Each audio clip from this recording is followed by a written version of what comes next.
If you guys want to pass this around, I'm Detective Corporal Lance. I work for the city of St. Clair. I really appreciate everyone coming tonight. I know everyone's got busy plans and, you know, grandkids and, you know, Netflix to watch and a lot of stuff's going on in the world, but I really appreciate you guys coming tonight because it does take effort, and I really appreciate you guys coming because I got a lot of information. I'm hoping to somewhat scare you guys tonight, you know, to make better choices with your cell phones and computers and technology, because there's a lot of bad guys that are trying to really take advantage of people, not in this community but everywhere in the United States and the world. So hopefully I can teach you guys a few things tonight. But I did make a little cheat sheet here of the different websites and different items I'm going to talk about, so you don't need to write down all these websites. I got it down on here for you, so it'll be easy for you guys to reference.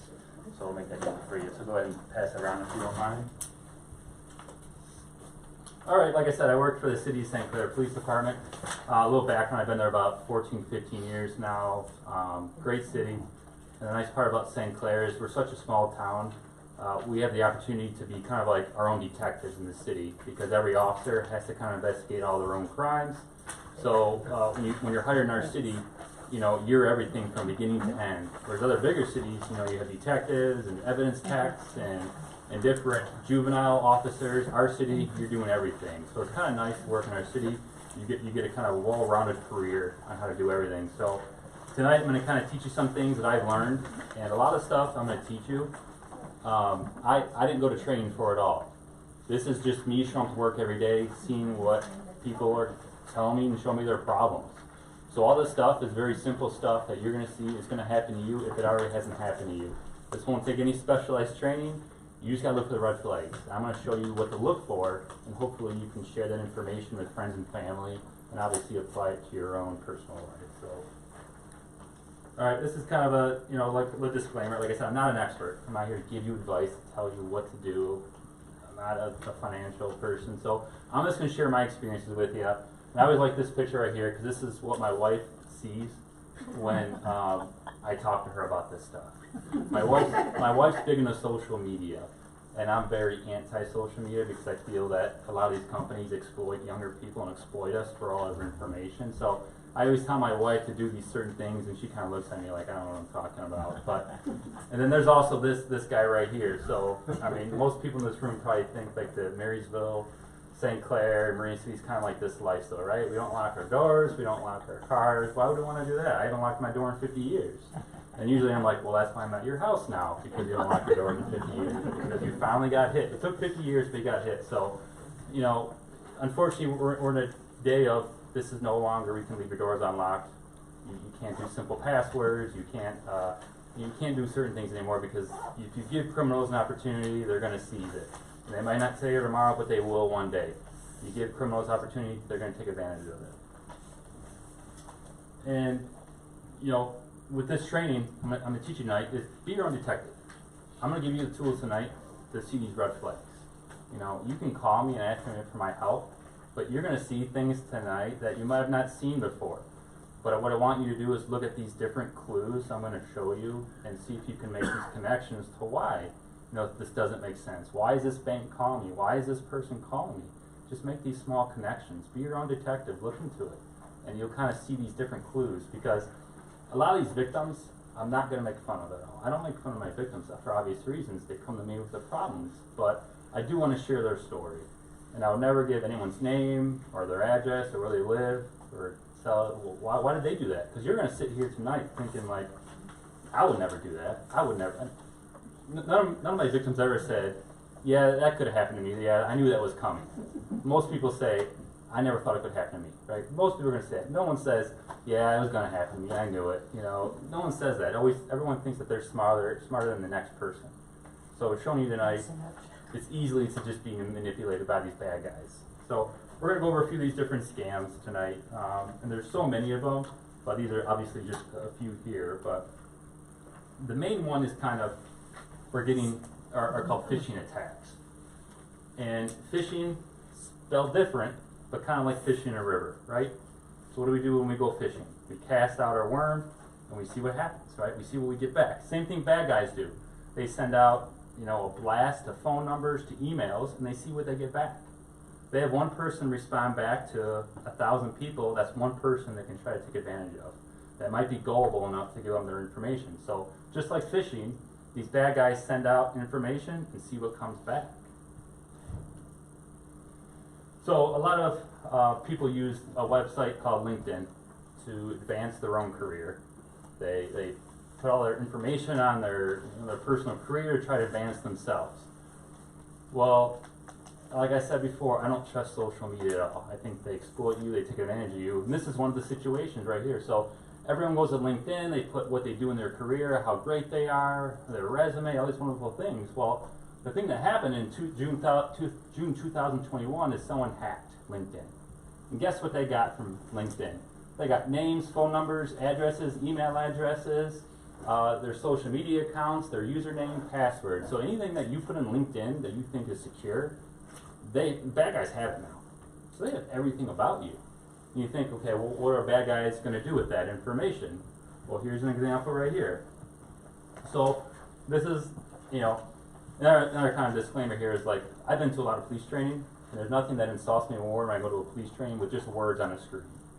So I'm like the guy who likes to go to a restaurant and sees a picture of a menu. I don't want to look up, a hamburger, cheeseburger, rodeo burger. I want to see pictures of the burger. That's kind of like here tonight. I'm going to show you pictures of real life examples that I've seen in town here, people I've dealt with. So like I said, I'm not going to expose anyone, but I kind of black out their information. So just like the LinkedIn, bad guys got the information about this business in town.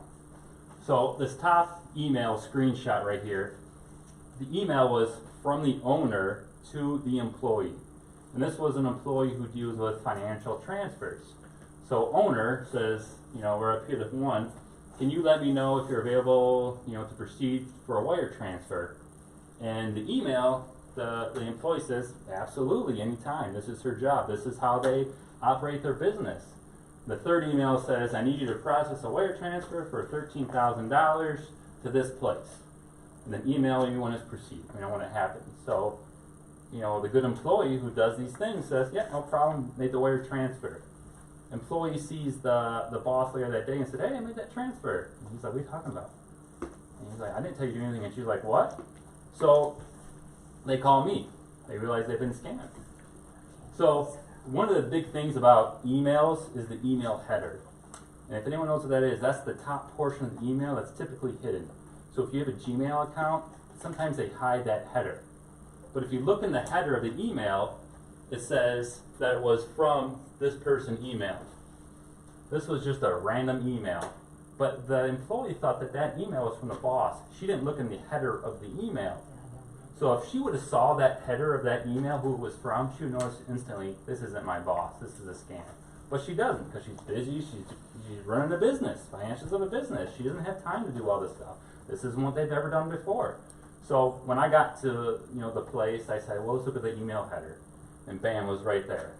So those are just one of those small red flags that you can do, to become a victim. And I'm going to show you other people's personal email, the same type of tactic. So unfortunately, by the time the employee noticed it was a scam, it was too late. They lost $13,000. Expensive loss, but $13,000 for a business, I guess, isn't too bad. It could be a lot worse. This example, another type of phishing attack. So this is Amazon, right? We all use Amazon because it's so easy. But we all use Amazon all the time. I get emails from Amazon, my wife does. We do a lot of shopping on Amazon. So victim came up to me with this email and said, hey, I think I've been scammed. I said, okay, well, let's show me your email, see what's going on here. So looks like a legitimate Amazon email, but the owner, the lady who came in, that's not her name. She's like, I got this email, it says I bought a TV and an Apple Watch. I never did that. And I said, okay, well, what else did they want? Well, we'll get into that in a second, but she obviously saw this and said, this is a mistake. This is obviously a mistake. What I'm going to do, I'm going to call that friendly number on that email. So she calls that friendly customer service email, right, that help desk number. It says, my order summary. I never ordered this. This is the order I never made. Why am I getting this email? So she called the email, called the phone number, the Amazon representative, said, yeah, no problem, we'll take care of this. You just need to purchase us $500 in gift cards. So what does she do? She goes to Meijer and buys a $500 gift card and gives it to the customer service. Like I said, I see people shaking their heads like, why would she do that? That's so stupid. It's easy for us in this room to see it, but you understand that she's under these, she's under pressure. She doesn't know what's going on. She's on the phone with this customer service agent. They're kind of pressuring her into it using different, tactics. So she's kind of going with the flow. Why she did it, I don't know. But she gave them one of the gift cards, and then they said, "Oh, that gift card didn't work. What's another gift card number?" So they keep saying these, keep giving more and more and more. So then she obviously called us and reported the scam. And a lot of these scams, there's nothing we can do. I'm sorry, there's nothing we can do. We can kind of help you prevent fraud in the future, but I'm not getting your money back, unfortunately. I did call Target in the situation. They're like, yeah, that money gift card is already gone. They already bought like 8 other gift cards with that 500, and that gift card just keeps getting on, passing on the gift cards, so we're so far down the line, we can't track it. But if you actually look up Amazon's real number, which this number is very difficult to find. Amazon does not want you to call them, but that was their real number. So, and I also noticed something too, a lot of bad guys, if you ever see the +1 on that number, that typically means a scam. That's always, the +1 is kind of our international number. So you can kind of tell that this is an overseas type of scam, because they always use that +1, and that means you never see +1 if it's a domestic business. You'll never see it. That's always kind of something I've learned along the line. So if you see a +1, it's probably a scam. Most American companies never put that +1. Again, so after we kind of break down that email, what do? I go look at that email header, like I said before. Look at that header. So this is what the header was from. Does that look like Amazon's header? I don't know, offhand, but you know what I did? I found out Amazon's real header for their emails that they send out. I actually just went to my email from Amazon, said, what does Amazon send me? And I looked at, and that's how Amazon looks. So this says, Amazon-usshipping2.co. Kind of one of those red flags. It doesn't really look, legitimate. Do I expect you guys to know that? No, but this is one of those detective things where you need to take it a step further and see what's going on. And then I took that email address and send it in the Google world, and bam, 3, automatically 3, hey, this is the Amazon fake scam, don't pay attention to it. So I basically just took that email from, that email address from that email, plopped it in Google, and you instantly got 3 different articles from 3 different news organizations saying, it's fake. So one of those things we can do as a detective on our own to figure out what's going on with this email. Why is it being sent to me? So you do get those emails, those phishing emails, take that header email and search it. And you're not going to be surprised where it's from. It's probably going to be a scam. This is another one. I'm going to pound these examples into you guys. I want to make sure that, these are very simple stuff, but I want you to learn these lessons because there's so many victims in my town that have been taken advantage of with these simple steps that we can do. So same thing, this is an email, so they use the Amazon logo, and if anyone's ever shopped on eBay, those are that's the eBay kind of rainbow ribbon there. So they use 2 different companies on the same email. So to me, instantly I see that scam, but to the customer or the victim here, not so much. Same thing, look at that header up there, that ALIJE5839@gmail.com. Do we think Amazon has a gmail.com customer service? Absolutely not. Right? We know that now. So same thing, look in that email header. Typically it's hidden. You usually go to the top of the email and maybe click on a button that you can see the rest of the header, but it's always typically hidden. But if you go look at that header, you can typically find it.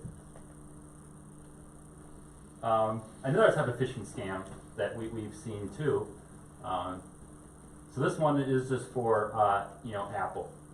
So what this company did, or these scammers did, was they sent out an email to everyone saying, hey, we need to verify your account through apple.com. We got to verify your information. So you say, well, that looks legitimate.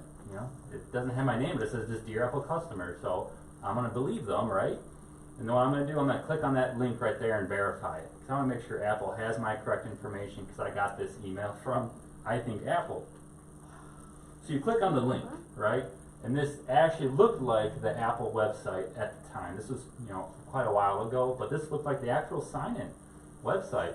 But again, let's look at the email, or not the email, but the web address header. It doesn't say www.apple.com. You know, it says this edu-tp6apple.com, you know, and all this forrestergolf.com au and all this other numbers. So that should say like www.apple.com login, but it doesn't, right? Those are just one of those techniques you gotta pay attention to. So if you click on that website and you typed in your username and your password, guess what? Bad guys captured your actual username and your password. And when you hit sign in, it actually redirects you to the actual website. So it's kind of, you know, they manipulate you. So they steal your info, then they actually direct you to the real website. So you type in your information, you're like, that was weird, didn't go, but it brought me back to the real Apple website. So you think that you did something wrong, but you didn't. You typed in the correct information, bad guys just stole it. By the time, you know, they had your information, they're kind of already manipulating your accounts.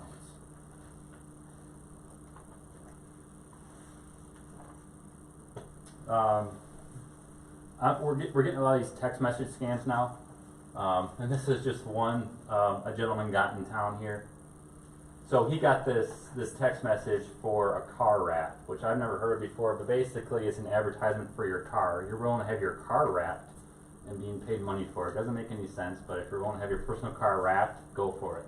But he did get this text that says, hey, we'll pay you $500 and we'll wrap your car with Oral-B, you know, advertisements, which makes no sense. And he actually says, this sounds like easy money, right? I'm gonna go ahead and do this. So he clicks, you know, he clicks on that website, enters all his information. They fax him a day later a check of $3,600, okay? So he gets this $3,600 check, and he has a few directions. And they're like, let me go next slide here. They're like, you know, you cash that check at your local bank, you send us the $3,000 to the car wrap company, and you keep the other $650 as your first payment. Easy money, right? So what this guy, you know, did was he went to go cash this check at the local bank, and a couple weeks later, it obviously bounced. The bank gave him the money because the check's a promissory note. The bank's going to give you the money. They're going to get their money either way. You know, they're going to come after you if the check bounces, but the bank's saying they're not going to take the loss on this. You're going to take the loss as the victim, unfortunately.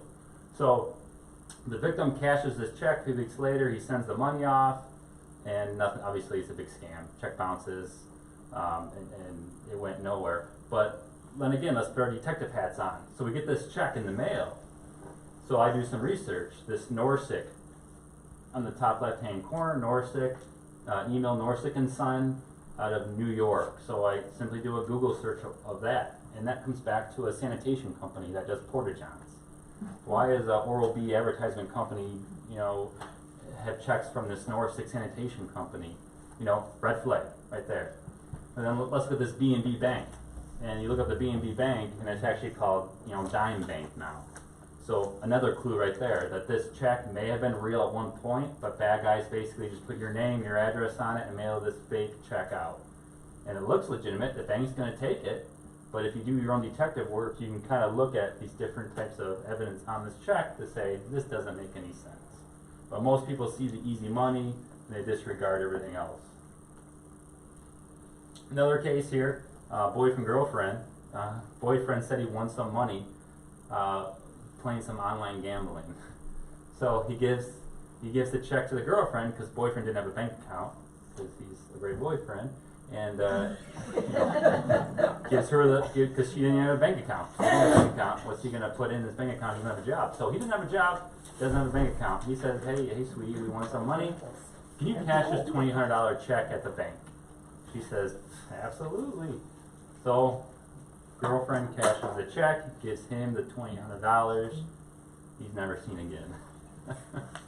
So again, let's put our detective hat on, right? You know, this company in the top left-hand corner. You search them, and they're actually called this National Realty Trust. You search them, they're actually called NRT. You go to their website, they're not there anymore. The company's not even in existence anymore. And the CEO of Sutton Management Company, you Google search them, and they're a management company for apartment complexes in a different state. So why are these two companies involved in online gambling? Again, put on your detective hats, figure out why. Why am I getting this check? It doesn't make any sense. But people get that check and they get so excited that they don't care about anything else. So put on your detective hats and let's look at why, why is this check here? Why is this such easy money? And you do your detective work and you can kind of see the clues here. And this is from my personal cell phone. I'm sure everyone in this room I'm starting to get a lot of these different texts. You want things. I don't know how they get my number, but they're saying, that's not even my name. And what's an Amazon pod? I have no idea. In this malicious website, it says, congratulations, you won, whatever, click on this website. Obviously, you go search this text and it says, you got lucky and won a raffle scam out of Amazon. So you'll get a lot of these different types of texts. This is another one from my phone. USPS, they arranged delivery for the shipment, whatever, got changed, please click here. And is that a USPS website they're giving you? Absolutely not. It's just this bunch of letters and numbers, right? They just throw out there and hoping you're going to click on it. And then you go to the USPS website and they'll say they'll never send you any text updates unless you specifically request it. So again, they're trying to fish me. I get fished all the time. I don't know how they get my number, but do you do your detective work? Look at that website. It doesn't make any sense. But people click on it. AT&T scam. Here's another one I got just recently. They're AT&T's thanking me for paying my bill. They would never thank you for paying your bill. They would just cut your service if you didn't. But again, red flag, right? Look at the red flag here. Look at this. It's supposed to be AT&T, but it's this DIDKR 16.com. Another clue here. Don't click on these. Obviously, you're not that lucky. No one is. Here's a phishing attack. Another one I got last week too. I get attacked all the time. I love these because I want to engage with these people, but it's not worth my time, honestly. So I get this phone number, or this text saying hi from this 586-422 number. It's just random hi. They're not saved in my phone. Random hi. So what do? Do my detective work, right? I search that phone number on the internet, and it comes back to a company called Bandwidth.com. And if you know what Bandwidth.com is, I deal with a lot as a police officer. But it's a virtual phone number. There are phone numbers that are not required to be tied to a particular physical device or a fixed geographic location. So basically what this is it's just like a burner number. It's a fake number. You can download any of these apps and get a free burner number.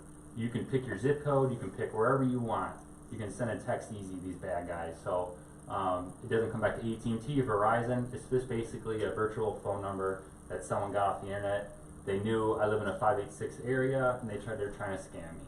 And I wanted to engage with them to see what they would have done to me, but it's just not worth my time to engage with these people because obviously they have your phone number and they could just keep going, and it's not worth my time.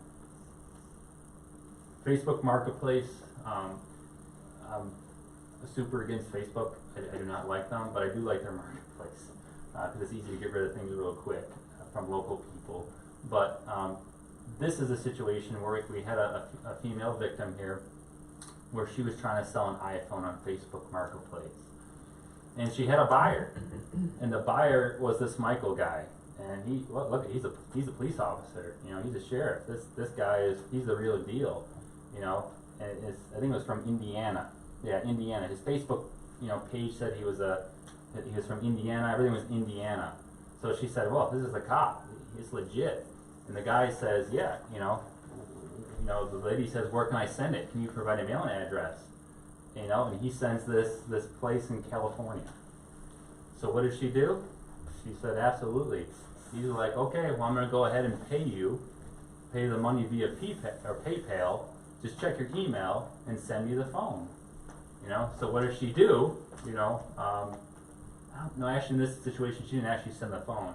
She actually went to her email and kind of knew something was up with the email, but she never sent her phone. But basically, she saw this police officer Facebook account, and she thought it was legitimate.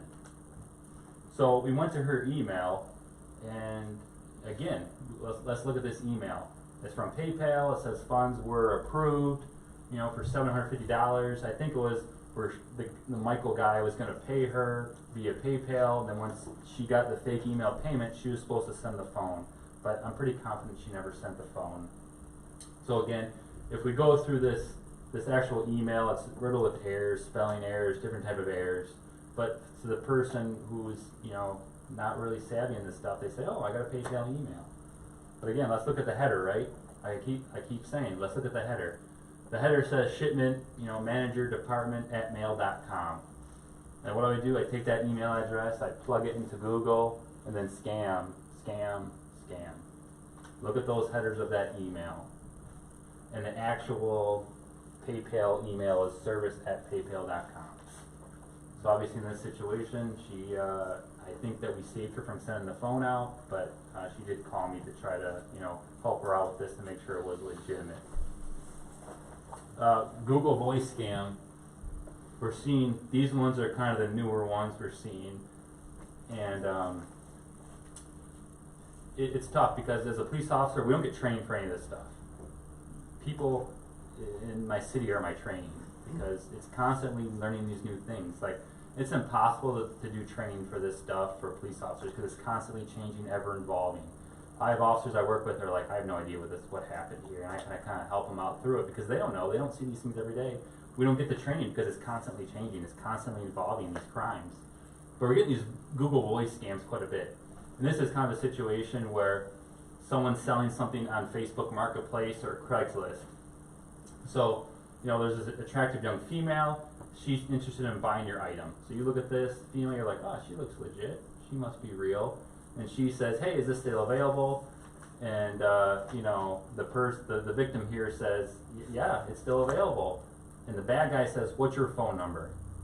You know, why does this person want my phone number if we're just, you know, speaking through the Facebook Marketplace?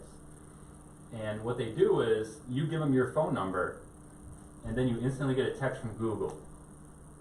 You get a text from Google that says, hey, we're trying to verify your information.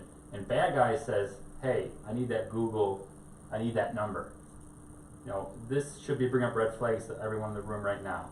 Why does this person want my phone number, and why am I getting a text from Google Voice, and why does this person want me to give them this number, right? So if anyone's, to me, red flags already. Why, we're trying to sell an object, you know, a bedroom set on Facebook. Why are we doing all this stuff for? So. But what was the purpose of that then? Right here. So what this is, if anyone knows Google, one way you can verify your information is through your phone number. You can do password resets through your phone number. So by the bad guy taking your phone number, they can essentially get a reset password code. Yeah. So with this, I'm gonna make sure I'm making sense here. So bad guy gets your phone number and sends a password request to Google. Google wants to verify that it's you. So Google sends you a text saying, hey, to make sure that this is you, enter this code into Google's website to verify it. So bad guy gets that code number and enters it into Google, and now takes control of your account. If this makes sense, I can explain one more time. But it's something I just learned in the last month of what these people are doing. So a lot of your password resets can be done through your phone number through a phone verification. Right. And usually you get a text, and you got to go to that company's app and enter that six-digit number to reset your password to get into that account. So bad guys are starting to learn that they can set, what's your phone number? Okay, great. And you're gonna get a text from Google. Okay, great, give me that 6-digit code. Bad guy instantly goes in your Google account, resets your password, you are locked out of Google. So, you know, it's kind of a big deal, because what is everything we do these days attached to? Our email. Our banking is, our pension, everything is attached to our email. How can you get around it without just not giving it? Is there another way of getting around it? Yeah, Google has different ways of resetting your password. Like, Google doesn't know my phone number. Every time I go to Google, they're like, what's your phone number? What's your phone number? And I'm like, no, Google, you're never getting my phone number. You know, you can have the option not to give them your phone number, but majority of us do, because we trust Google, right? And if anyone wants to wonder why Google's for free, is because they sell your information to different companies. Google's not free because they're great to us. They're free because they sell your information to different companies, to advertising companies. That's a whole different story. I'm not gonna get into that. Google's great for security. They are a good company. They provide a lot of great things, but Google's existence is to sell your information. It's not free. It's selling your everything about you that they make money off of. So basically, at the end of the story is if you give the bad guys that 6-digit code, they can access your Google account and access all your emails.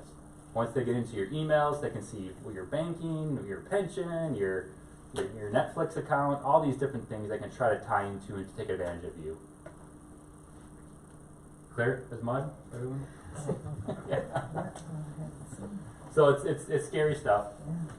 So a lot of stuff we're getting obviously right now is caller spoofing too. I mean, we're getting these calls too. So what caller spoofing is basically bad guy. So here on the far left can take St. Clair PD's phone number, and when you pull up your caller ID, it looks like St. Clair PD is calling you. So there's many different apps that do this. Some you gotta pay for, some are for free. But I can pull up my phone, download an app, and look like I'm calling from Jet's Pizza to your house. And what do you assume? You see Jet's Pizza. It's Jet's Pizza. It's not. It's scary. Honestly, it's scary. You know, it's really scary stuff.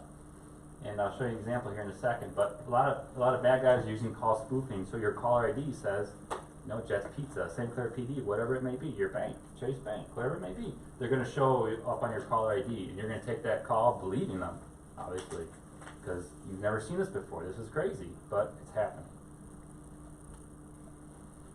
This is one of them, the caller spoofing. So this was through a company called MoneyGram. But in this scenario, the father received a call from a female voice who he thought it was his daughter. Dad answers the phone and says, immediately there's a female voice saying, Dad, I screwed up, I'm in trouble. And the dad was like, oh my gosh, what's going on? And then immediately the phone gets ripped away from the girl's voice, and a guy pops on and says, hey, I got your daughter. I'm a drug dealer. She's dead if you don't send me money. Do not get off the phone. Do not call the police. Don't do anything. So, you know, most people in this room are not going to be like, hang up. Most people are going to be emotionally involved in this, right? This is their family. They got a girl screaming. They don't know what's going on. So right there, the bad guys got you because they're using that emotional attachment. Your family now. Now it's business. Now I'm dealing with my family. So what the father had to do was basically go to CVS and send a MoneyGram $900 to a Walmart in Mexico City in order to get his daughter free. So, and they want to scare or pressure you into acting quickly, so you don't have time to think or talk to someone that you trust. And they make sure to say, stay on the phone, do not call the police. You call the police, we will kill her. And so and the funny part is after the fact, you know, like when the police actually got called, we called the daughter, and she's just like, hey, what's going on? We're like, you all right? Yeah, I'm fine. I'm just sitting in my apartment. So, you know, they use these scare tactics. The father sent $900 to a place in Mexico, a Walmart in Mexico. We're not getting his money back. I'm sorry. I contacted MoneyGram. They're like, yeah, we don't care. You know, good luck. So, scare tactic. But you got a phone call. They thought it was from his daughter. Another one here, recently, Avia spoofing call. Victim here received a text from who she thought was Avia. She spent some money at Target, New Jersey. Obviously, the victim said, no, I didn't do that. Then gets a phone call on her caller ID from, you know, Avia CU. And it's funny because this caller ID number, it says Avia CU, and this 844 number, you go to Avia's website, and this is what they actually say, you know. You're urged to call that number. So again, they're using call spoofing. It's not Avia, but you're getting this phone call that says from the Avia website that they use that number. So again, it's spoofing. And if you're wondering, like, what do you do? You're like, you're kind of like, what do we do now? I don't trust my phone. Do I throw it in the garbage? Honestly, the biggest thing is to do nothing. Hang up and find Avia's number. And there's a lot more to this case. It's tough to get into, but I just want to kind of show you the basis of it. That even though, you know, you're getting a phone call from an Avia number that says it's their fraud line, it's not. You got to hang up and you need to call that number directly. So unfortunately, or fortunately, the victim got the money back. But yeah, you can see that the ABSCU called her a bunch of times trying to take advantage of her. And this was just a phishing text, right? This 318 number was just a phishing text. I guarantee got sent out to hundreds of people, possible ABIA members. And she got hit, unfortunately. But we're all good now. So this is the romantic scam investigation here. This happened a few years ago. So Ohio Sheriff's Office called me and says, hey, that one of your people in town was sent $3,000 from our jurisdiction in Ohio. Can you go talk to her? You know, this person from St. Clair is supposed to send my victim the item, you know, and it never was received. So I get the lady's name. I go over there and I say, what's going on? You know, and after speaking to her, you know, kind of sitting down and talk to her, and she was a female, in her 70s, lived alone, no kids around, out of state, no family around. She's in St. Clair alone. She's got no one. So, you know, we start talking and we kind of realize what's going on here is a scam. So I started going back to the initial beginning, see what's going on here, what's going on, why did she get involved in this stuff? And so she got this email that, you know, she's a $40 million, you know, check. And we've all gotten these emails, right? Anyone wonder who falls for them? Like this lady, she fell for it. It worked. It worked perfectly. We can sit in this room and say, why would she do that? But it worked. It doesn't matter if she, you know, that we didn't do it. It mattered that she did do it, and it worked. So she got a phishing email, and part of the deal was, hey, if you want this check, send us all this information. Obviously, she did it. She did it. Why? I don't know. So they took advantage of her a little bit. They were just dibbling dabbling in her bank account, getting a few things, but they know they could do a little more with her. They knew it. These bad guys knew they could do more with her because she was that gullible to give all that information up. So on her Facebook account, she got this friend request from this gentleman here, this Paul Stevens guy, and they kind of started a romantic relationship. He was in Africa as a construction worker. I mean, Africa, obviously a construction worker, red flag. To her, no. So she gets a romantic relationship with this guy. The bad guy works on her for quite a while, gains her trust. They talk every day.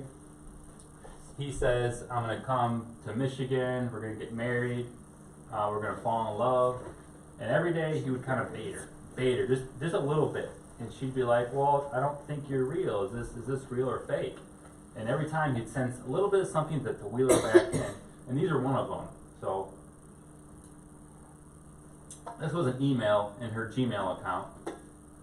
And she said in one of the messages to him, you know, are you coming next Thursday? And he's like, absolutely. This is my plane ticket, right? This is my plane ticket. I'm going to show you. And again, if we look at this email, it's just riddled with errors, right? So you got American Airlines. It's kind of misspelled with lowercase airlines. You know, the two, not the right two. You look at like the bottom of the email had this calculation, and if you actually did the math, it didn't even come to the correct calculation that they wanted on there. This travel agency was at gmail.com. This American Airlines website was incorrect because their actual their website is aa.com. It's not americanairlines.com. This airport in Nigeria didn't even have American Airlines in it. You know, they weren't even an international airline. They were just a local, domestic, African. So it's easy for us to look at this stuff and be like, what a joke. She's crazy. But, you know, she thought she was in love. And the sad part was she was alone, because she can't bounce these ideas off of anyone. So she's alone. She's looking for that, you know, that Romeo out there. She thinks that I'm going to finally meet someone and fall in love. And it's sad. It stings, but it's true, you know. She got taken, and she really developed emotional feelings for this bad guy. But this is one of the hook and bait, you know, things in here. So I go to her, you know, Avia bank account. She said, okay, well, there's a bunch of scamming going on. Let's go to the bank account. So this is just one of the many checking statements. And as you can see, deposits from the state of Indiana. You know, on that June 23rd, there's how many deposits from the state of Indiana. Another one was a $7,000 check from the state of Arizona. So I see her bank account and it's just riddled with all these deposits. Why is she, getting all these unemployment, COVID, stimulus checks in her account? Why is she doing that? So you dig a little bit more, and then you go to more of her emails, and you see all these. You see all these pictures, and these are just only a few that could fit on this screen. What she would do is the bad guy would deposit this money into her account. Bad guys would make these fraudulent claims through the, unemployment, COVID stimulus, whatever it was. They would make these fake names and use her bank account as the deposit. And she would get this money in her bank account, and she would withdraw it and send it everywhere. She would wire it, mail it, didn't matter. And every time she sent it, she would take a picture of the money, and then she would take a picture of the post office tracking number for the bad guy. So she did hundreds of these things. It's just sad. She did it. I didn't know what to tell her. The kind of conclusion of the story was, the suspect would arrange checks, stimulus checks, government checks into the victim's bank account. Victim is sending tens of thousands of dollars across, America. The sad part is she had a hard time accepting the truth. I kept telling her, this is a scam. This is what's going on. And she actually gave me access to her accounts during this investigation. I would continue to see her chats with this guy. The police stopped here, but I don't believe them. I know you're real. I know you love me. And it kept going on, and there's nothing I could do. So obviously I contacted the family and the local, services, and no one cared, honestly. I'm the only person that cared in her life. The family's just like, yeah, she's being taken advantage of, what are we gonna do? I don't know. And I would contact the local services for, elder abuse, and she didn't qualify, so it's just like, if I didn't make sure I was on top of Avia saying, you need to stop this stuff, I don't know she would continue to do it. She's since gone now, and I have no idea. But again, she was alone. And a lot of these victims are typically alone, so they have no one to bounce these ideas off of, so they kind of say, they go with the act, and if you have someone in the room with you to kind of say, hey, let's talk about that, you might have a different state of mind. But unfortunately, she didn't, and I did end up seizing like $7,500 from the USPS, but that didn't really do anything. So. All right. We got about 20 more slides here, so hang on there. So we're kind of getting towards the end here. So you saw all the different types of scams. We kind of know the red flags, what to look for. Don't trust anyone, right? We don't trust anyone anymore. We shouldn't trust anyone. We're not Mayberry. So we'll kind of get into some of the protective stuff that we can do. I showed you the scams, now I want to show you what you can do to stop it.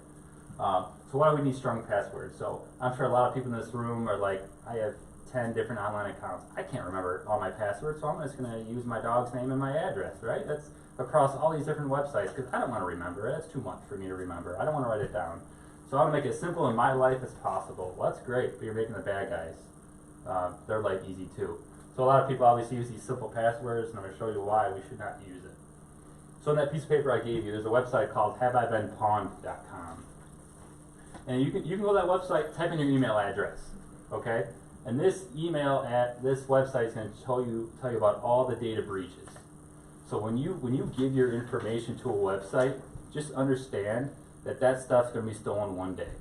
Just understand that, okay? Just understand whatever you give to the internet, one day it's going to be stolen. So we got to do things to protect ourselves. So this website will tell you about all the recent breaches at different companies, the largest breaches, and obviously one of them is Facebook. 509 million people got their data exposed through Facebook, right? So that gives a good head start for the bad guys. So those are the largest ones, and they show you the recently added ones. So if you go in there, click in your email address, I did mine. So I did one of my old college accounts, right? So these are just 3 of the many of the companies that were hacked. So this website tells you what companies have been hacked. So let's say like Under Armour here, this website I used for Under Armour. In 2018, it was hacked. And guess what the bad guys got? Email, IP address, your password, and your username. email, password, and username. What do we need to do to log into an account? Email, address, username, and probably a password, right? So bad guys have that like that.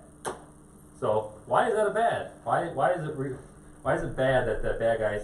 And I don't care. There's nothing big deal that they have my Under Armour. You know, my bank stuff is my important stuff. Why is that a big deal that they have my Under Armour account?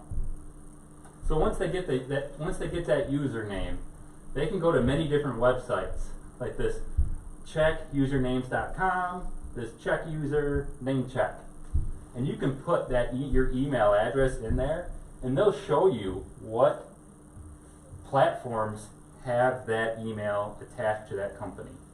So you're a bad guy, you go to namecheck.com, it's going to tell you that there's a Facebook, there's a YouTube, there's a Twitter, and there's a blogger with that email and that username. And that's not good, right?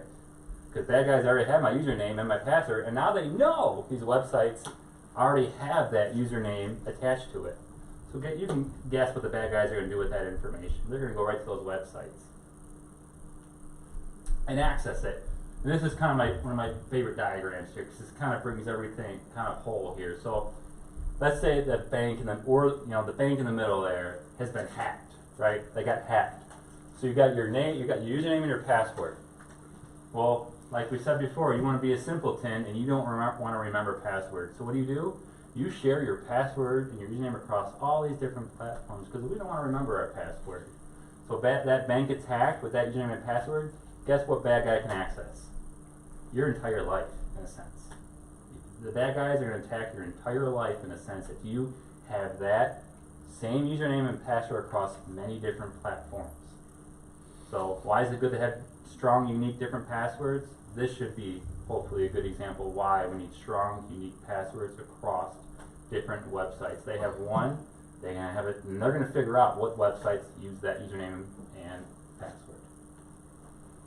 And this is an investigation in town where this, same scenario took place. Data breach, bad guys got into my suspect's email.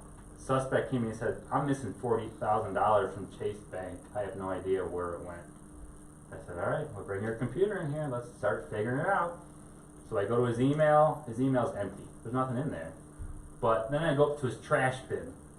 I look in his trash bin, and then suddenly all these different password requests, all these negative balance emails are sitting. Bad guy accessed my victim's email, and they were smart enough to at least delete it in the trash bin, but they didn't delete the email completely. So I went to the trash bin. I'm seeing all this stuff to verify my account, to a new ATM card. That guy got into the email. He's requesting all these things. And why did he do that? It's because he shared his same password across his email, his Chase Bank, and his Verizon. He shared them across all of them. He's just like, I'll never be scammed. It'll never happen to me. But the victim, or the suspect, was able to take the suspect's identity completely, drain his bank account, changed his phone number, took his phone number away, got into his email.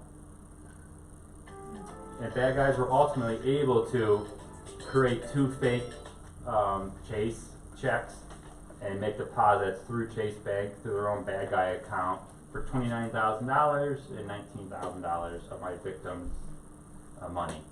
So Chase did refund the guy because the suspect entered the account illegally, but still, he shared the same username and password across all those different platforms.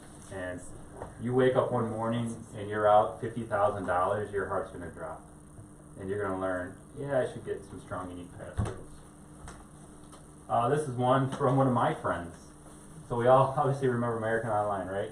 You used to get these discs in the mail, all these 3 minutes. Well, this is one where I emailed a friend of mine about some work. And I said, I need this concrete work done. He's like, yeah. Well, actually, I said, hey, can you do this for me? And instead of getting, yeah, I can do this, he says, hey, did you get my previous message? And I'm like, what are you talking about? This doesn't make any sense. I just sent you an email the other day. And then immediately the next email says, I need to get a Google Play gift card for my niece and blah, blah, blah, blah, blah. Scam, right? I know his email has been hacked. So then I talked to him about his AOL email, And he's like, well, I had the same password since the mid-90s, you know, which was probably 3 digits or 3 numbers, I don't know. But he didn't change it, and they were attacking all of his friends to try to get money out of him, sending them all emails. So he didn't change his email since the mid-90s, or his password since the mid-90s, and that's just one example in my life for one of my friends. It happened to one of my friends, so. And Google does have a nice feature. If you ever use their Google Chrome browser, you can save your passwords and emails in there, and this is one of them where I help someone go use Google, because you can save your username and your password in the Google Chrome browser, so it kind of auto-populates in there, so it's, you don't have to remember, it kind of auto-fills, which, whatever, if you want to do it, if you're comfortable with it, it's fine. But you can actually use a Google Chrome browser, and Google will actually tell you if there's a data breach in one of these companies, and they'll make it easy for you to change your password. So if you do use Google Chrome, you can go to the password settings and look at that, and you can actually run your own account to see if there is a data breach, and they actually give you an easy out to kind of change the password. So that is a nice feature about Google. And then I'm sure you're obviously wondering what kind of passwords do I recommend? And I recommend a password manager. And what this is, kind of an app on your phone. I mean, the best password manager is a notebook in your house. That's the best. That's the best. Anything you put online is going to get stolen at one point. But I have a lot of faith in this company called LastPass here. And what that is, it's a password manager app on your phone. And these, on the left here, is you can generate a password on that app. And this is how your password should look like, right? That doesn't make any sense. That's how it should look like. It shouldn't be your name, it should be your street address, it shouldn't be your animal, your dog, nothing. It should look like that, with a bunch of different random numbers and characters. And it should be across different types of platforms. So you can get the app on your phone, and you can actually have like extensions on your web browser at home. You can download these web browser extensions for this LastPass. But I recommend everyone use a LastPass. It's an app you bring up on your phone. You can actually go to the website through the app, and the app will autofill your password. So you actually don't have to remember it if you trust this LastPass website. And I trust it. So that's up to you. You do what you want to do. But the best security, notebook at home in a safe. You know, that's the only way. Unless someone breaks in your house, which could happen, but that's probably the best way to make strong, safe passwords. Two-factor authentication. It's called 2FA. I encourage everyone to do this. What this is kind of like a secondary layer of security. So most people, you just need a username and password. But now, if you do a secondary code, like maybe your thumbprint on your phone, or you get a text. I know the banking I deal with now, I need to get into my account with a username, password, and a text to me that I need to enter into the app. So there's 2 layers of security there. You just don't need the password, because if that gets leaked out there, I got the second layer I can at least protect myself from. And then you enter the code into the app or the website. So I encourage everyone to do the 2-factor. Majority of good companies, do offer this service, and I encourage you to take advantage of it. It's just another layer of security, so those bad guys, if they have your username and password, well, now you need to enter a code.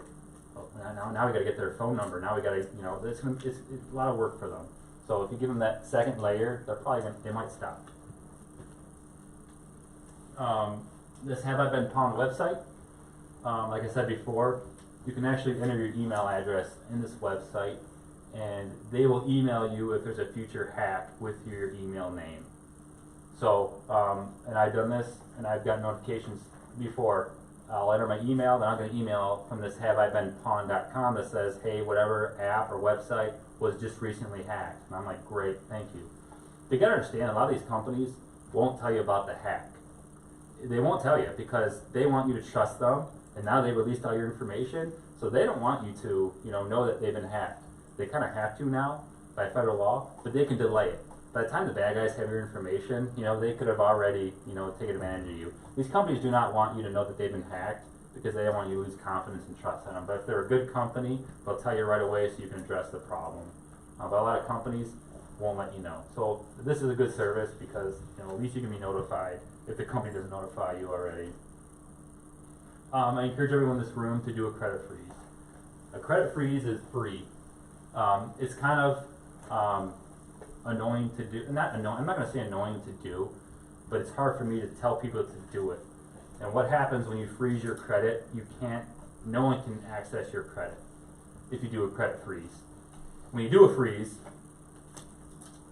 which is, you know, we got Equifax and TransUnion, they're gonna give you a PIN code and just save that PIN code. So basically, you go to these websites, you freeze your credit, no one can access it. And then when you wanna buy a car or a boat or a new house, you simply go to that website and you unlock it with a 6-digit, 8-digit number. And you, literally, when I got my recent car a couple of years ago, I talked to the bank and they said, hey, your credit's frozen. And I'm like, darn right it is, good. I wanted to hear him say that. I'm like, let me unfreeze it. So I was like, literally like, hold, went to the website and I said, hey, bank, check it. And they're like, yep, you're good. Then I locked it right back up. So you could say it's inconvenient. I know a lot of people don't want to do it, but if you freeze your credit, I'm not saying everything's guaranteed. This is going to be the